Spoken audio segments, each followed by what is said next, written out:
All right, we're about to dive into something that's, well, a little controversial, but it's also a really powerful way to think about relationships. It's an economic model based on the work of Orion, and honestly, it might just change the way you look at everything from a first date to a long-term marriage. Now, I get it.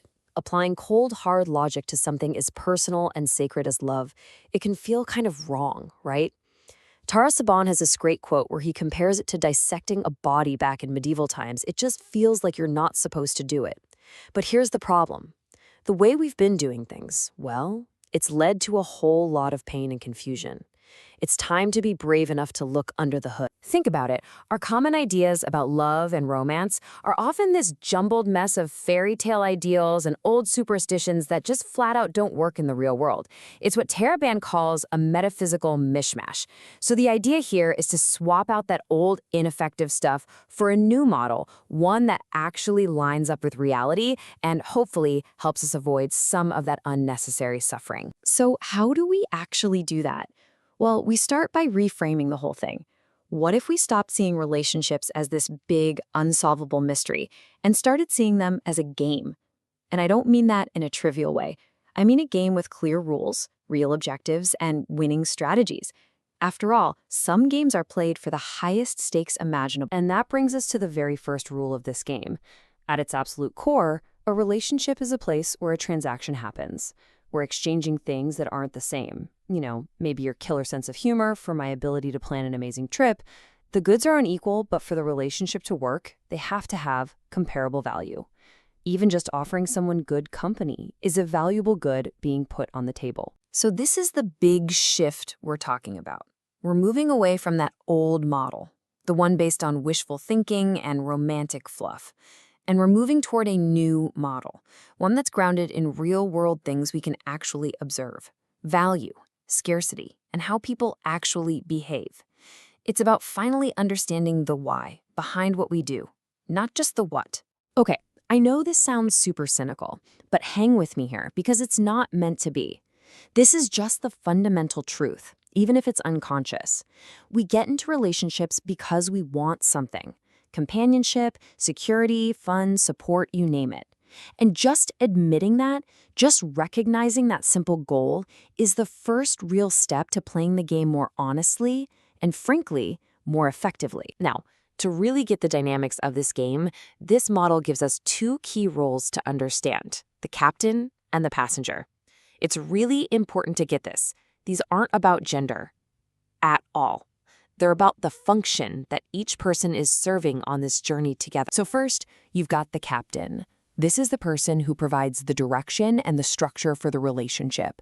They have three big jobs. First, build a boat. And that's a metaphor for creating a life that's actually desirable. Second, learn to sail, which means developing skills and self-mastery. And third, plot a course. You've got to have a clear purpose, a vision for where you're going in life. Then you have the passenger. And they have their own set of jobs, their own prerogatives. Before they decide to get on board, they get to inspect the ship. They assess the captain's lifestyle. They test the captain. They want to see if this person has good character and is actually competent. And finally, they examine the itinerary. They need to know if the captain's life direction is somewhere they actually want to go. It's basically a process of due diligence. Okay, so just having a great boat isn't the whole story. The real currency of this game, the thing that really drives every single decision, is attraction. It's the engine that makes the whole system go.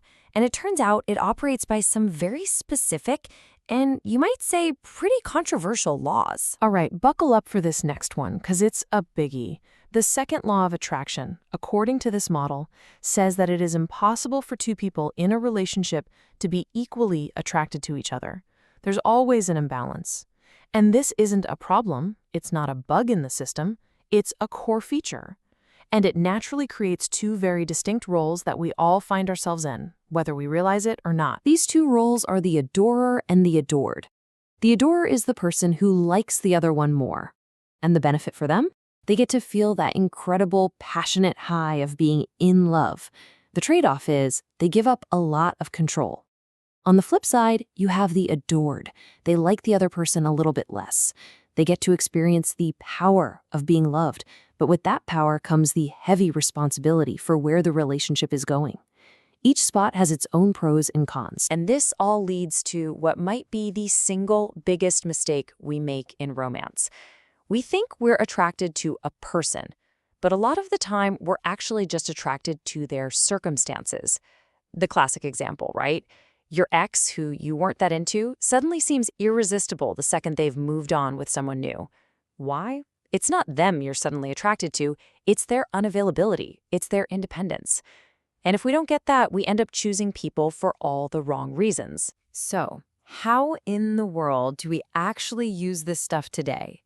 In the modern world, this relationship game has gotten more complicated than ever before. And that means having a clear strategy isn't just nice to have, it's absolutely critical. And listen, this isn't just some fun thought experiment. The stakes could not be higher. We are literally in the middle of a loneliness epidemic. Just think about this statistic for a second. The number of Americans who say they have 0 close friends has quadrupled in the last couple of decades. Quadrupled. Our ability to build and keep valuable relationships is in a genuine crisis. And a huge reason for this crisis? Technology. It has completely flipped the game board upside down. Things like dating apps and social media have created what Tarabon calls the illusion of infinite optionality. When you feel like a better, more perfect option is always just one swipe away, committing to any one real person feels like a huge risk. It leads to this constant state of paralysis. So this brings us to what is maybe the most important takeaway from this entire framework. You know how we're always told that relationships take hard work? Well, that's not the full picture.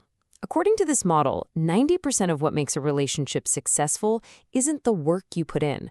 It's selection. It's all about picking the right person from the very start. So what's the actual practical strategy here?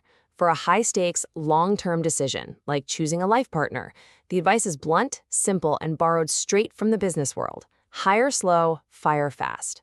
Take all the time you need to vet someone. Be thorough. But the moment you see clear, undeniable signs that it's not a good fit, you have to move on, and move on decisively. And really, it all boils down to this one final, provocative question you have to ask yourself. You can't just dream up the perfect relationship and then plug any random person into it. It doesn't work that way. You have to get brutally honest and ask, given who I am, what I have to offer, and what I truly value, what kind of relationship can I realistically have, and with whom? Answering that question honestly, that's the first step to winning your own game.